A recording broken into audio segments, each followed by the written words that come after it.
Hey you guys, it's Peter, and welcome to my channel Peterisms, where I tell stories of my life and just little things that I've learned as I have grown into the person that I am today. And I had said that I was going to do a review of the magic book each and every day, but since my intro to my video yesterday was so long talking about the magic book, I thought maybe it would be better if I did like every other day, every third day. So I'm not going to talk about it today, but let me know in the comment section how you guys are liking it.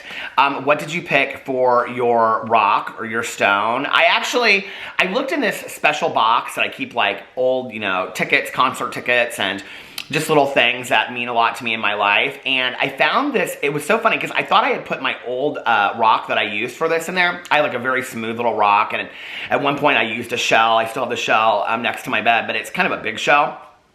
So I knew that I probably had put the rock in that little box. Well, it wasn't in that box, but I found a little heart-shaped stone that's probably that big, and it's perfect for this. So I put it next to my bed, and I used it last night. Did you guys do it last night? I said I wasn't going to review all this, and now here I am getting into it. Did you do the magic rock last night? Let me know if you did it. It was interesting, my favorite moment of the day, but I will tell you that, or my best moment of the day. And I've talked actually a lot about this on my vlog, because when I watched the documentary about Michelle McNamara, who wrote the book about the Golden State Killer, One Woman's Obsessive Search for the Golden State Killer. No, I'll Be Gone in the Dark is what it's called.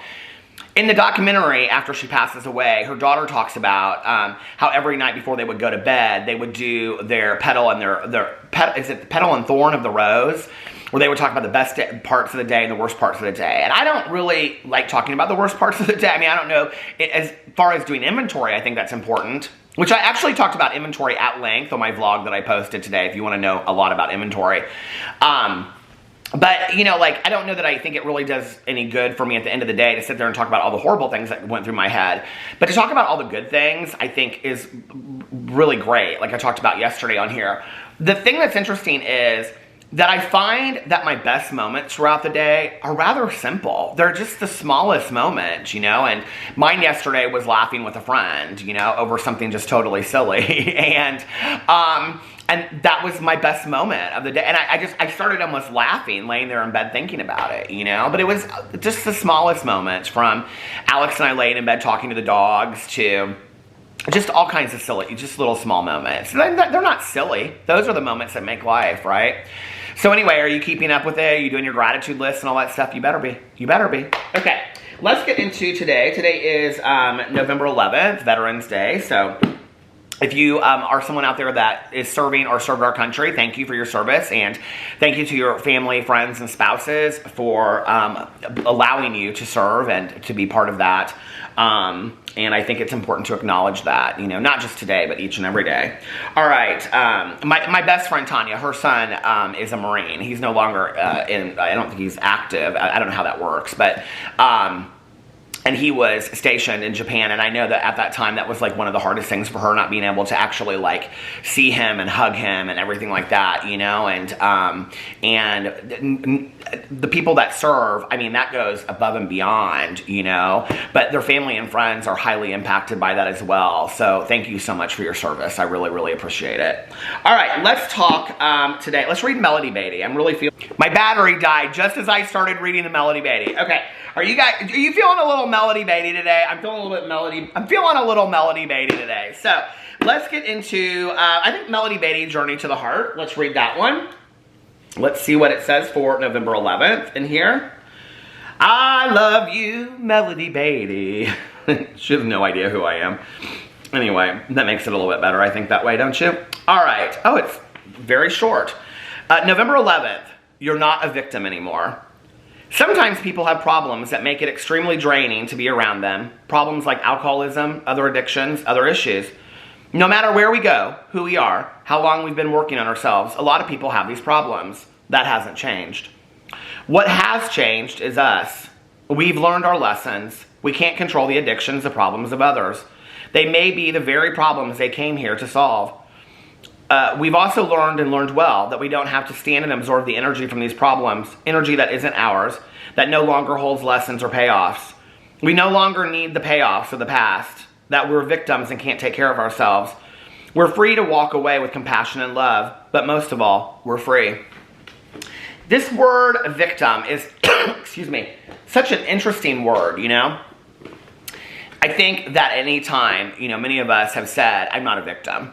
You know, when like we'll be saying something that's basically like, feel sorry for me, and then somebody will say, you know, like, stop being a victim, whatever. I mean, we've really kind of dulled down that word a lot, I think, in our society. I think that what we're talking about here is the martyrdom that goes along with being a victim, okay? And what I mean by that is I'm not talking about a victim of very serious things. I'm talking about a victim of, you know, circumstantial things that happen to us in the world and feeling like the world is unfair to us. And I'm not, like I said, I'm not talking about super serious things, okay? That's a different conversation. You know, I don't know, maybe just people not liking us or this not happening to us. I mean, have you ever just known somebody that's just such a complainer and a whiner? Well, I was that person for a very long time, you know? And I can remember saying to myself in my head, I'm not a victim, you know? But like, I was displaying the characteristics of one, and I was complaining a lot and wanting people to feel sorry for me, you know, because if you felt sorry for me, then you were validating what I had gone through, right? And I think often what we end up doing is we complain, we whine, we share our stories over and over and over and over and over again, right? Instead of asking for what we need. How simple it is to just ask those that love us for what we need. To say, you know, I went through this horrible experience. Can you validate for me that that was really tough? Can you can I just share this with you, what I went through? And then like, you tell me what you think about it. Instead of just like saying, well, I mean, like when somebody says something, well, I mean, you know, like when they talk about their breakup, you go, well, I mean, my breakup was really hard. You know, like you always have to have you known people that just have to always up the ante, up the ante, up the ante?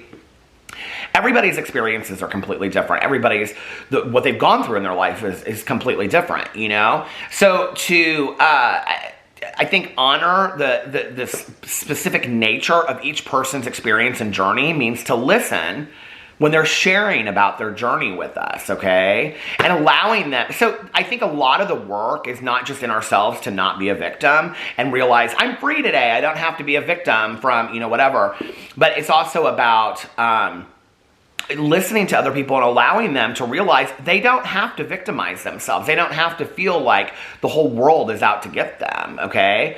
You know, and I think like, if you've ever been in that situation before where you feel like just like it seems like everything's not going your way and the world is going against you and nobody's on your side, okay? Things are going to turn around. They are, you know? But I am a big believer, and it's funny because in doing this magic book, it's kind of like there's to some degree, I mean, she talks about you reap what you sow. It's like if you're putting out negative energy, you're going to get negative energy back. I mean, if you complain a lot, you're going to surround yourself with people that complain a lot because those are going to be the only people that stick around long enough, you know? And what you're going to do is swap complaints.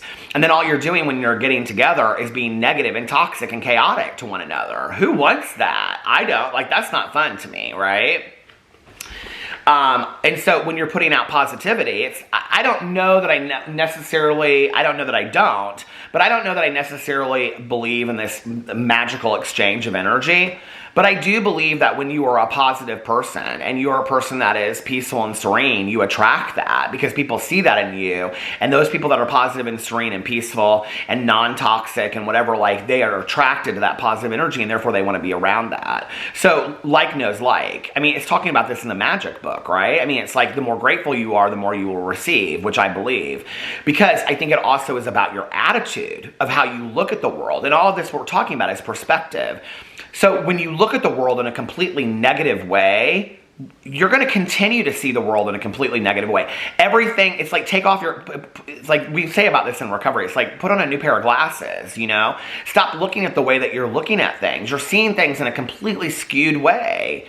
You know, and I know that there are people out there right now that are like, but if you had my life, but if you knew, yeah, I know. There are a lot of people out there that have horrible, horrible lives, that have horrible things that are like, you know, that I can't even imagine. Horrible breakups, lost jobs. I understand all of that, right? But how is complaining helping that situation? Like, that would be my question. Because when I was going through horrible stuff in my life, to vent to a friend or two helped. To continuously complain about a situation to the point where people didn't want to hear it or be around me, I was just pushing people away. When I asked for support and love, I received it. You know, when I asked for suggestions from people that had gone through similar things that I had gone through, allowing them to turn their wounds into wisdom and say, I don't know what to do. Like, I have no idea what to do with this situation. Tell me what to do, you know?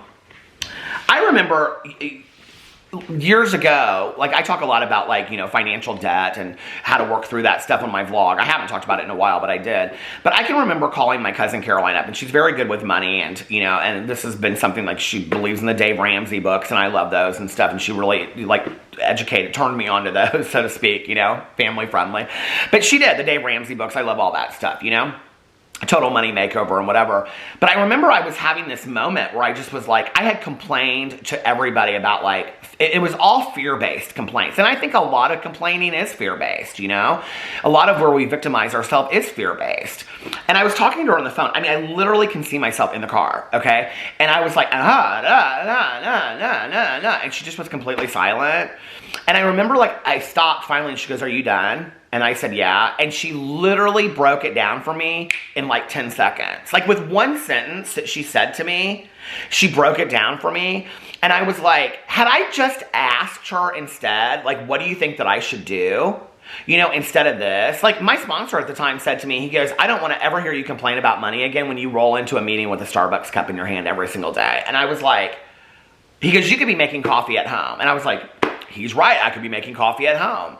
You know, but it's like, then that's where we get into our heads and we're like, well, my God, am I not allowed to have anything? I can't even have a Starbucks cup of coffee? Well, not if you want to complain about money all the time. You know what I mean? When I stopped complaining about money and I started working on the solution and I got out of the problem and into the solution, my life started to change. I don't have those problems today, thank God, you know?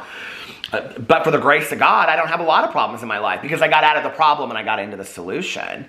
And that's what I see with people that are successful. I don't know why I'm getting so heated about this, but I believe this, you know, because I was such that negative Nancy complainer martyr for so long, you know. If you knew what I had gone through, if you knew my life, you would feel so bad. No.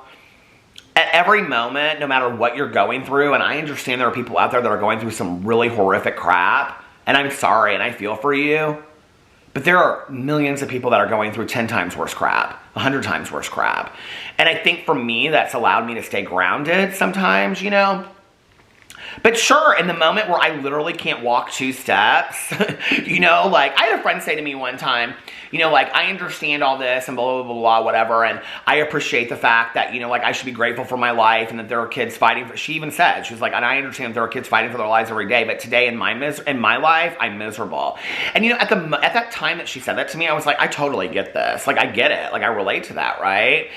And then, like, some time went by, and I remember thinking about that statement. Like, in my life, I'm miserable compared to people fighting for their lives. No, I'm not that miserable today. There are some of you out there that are fighting for your lives, you know, and I don't know how you do that on a day-to-day basis. So how could I compare the simplistic complaints that I have that I'm going through to that? If the worst thing that happens to me in a day is that I have to wait in line at Starbucks, or, you know what I mean? Like, or I don't know, that I just get into an argument with somebody, like, if that's the worst thing that happens to me in my day, why am I complaining about it? I feel like I listen to people complain about stuff all the time, like, just random, like, get on social media. Woo!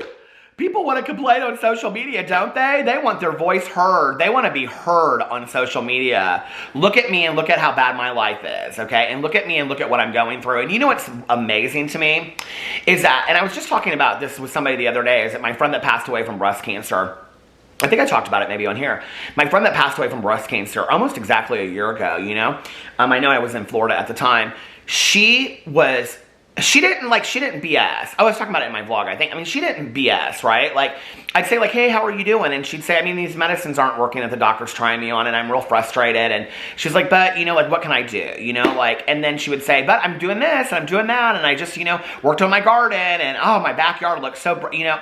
She was so inspiring, and it's like, sometimes, like, I'll get on social media, and I'll see, and this is what just kind of depresses me about it, or makes me sad about it, is that I'll see, you know, people on I don't like to use the word, say depressing, like that depresses me or whatever, because it's a clinical term. So what makes me sad, or what just kind of makes me, I don't know, like turned off by all of like the social media stuff, is when you'll see people that truly, truly have some crap they're going through in their lives, you know, terminal illnesses and chemotherapy and lost family members and on and on and on. And it's like they have a right to really be complaining, you know, but they're not. And they're so full of grace and spirit and positivity. And then you see people that have the most majestic lives just non-stop complain. And it's like, you know, but for the grace of God, you know, there go I. And it's like, find some gratitude. You know, this is all back to the gratitude. It's like, let's find some gratitude and stop complaining about things in our lives. Once I got out of the negativity and the toxicity, it's like, you know, it's like once you get away from that, you can really see it in other people. And I was like, was I that way? I can remember saying, Alex and I left to dinner one night. I hurt my thumb so bad, you guys, because I sleep like this. My thumb's been hurting so bad lately. But anyway, and I just like hit the funny bone kind of thing. But I remember like 6 months after I had been really working on being more positive, and Alex and I left to dinner, and this was like years ago. We're not really friends with this person today. But I don't even know the last time we've seen them. But anyway, I can remember leaving, and I said in the car, I was like, my God, I said, they just were so negative the whole time, you know? And he goes, I said, I was never that bad. He goes, you were worse than that. You were exactly like that, if not worse, you know? And I was. That's how I chose to view the world every single day that I got up. I chose to view the world in a negative, toxic, complaining, chaotic way. I don't want to do that today. Man, life is full of blessings, isn't it? Life is full of beauty if you choose to find it. It's right there in front of you if you choose to see it. I love you guys. Let me know what you think about that meditation in the comment section below. I love you, and I will see you tomorrow. Bye.